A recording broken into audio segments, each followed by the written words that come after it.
Finance practice exercises number 19.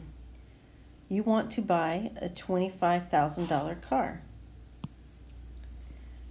The company is offering 2% interest rate for 48 months. So we don't want to put 48, just 48, because that would mean years.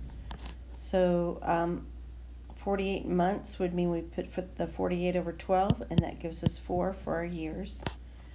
What will your monthly payments be? Okay, so this sounds like a loan. So it sounds like that $25,000 is our principal. And we're looking for our regular payments in this case. Okay, so let's set this up into our loan formula.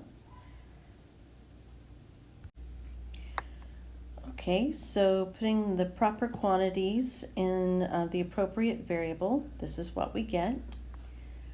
And so recall that generally many of us like to go ahead and figure this out first, get this quantity.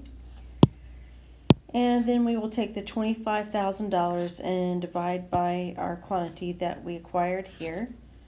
And so we should get for our regular monthly payment approximately $542.38.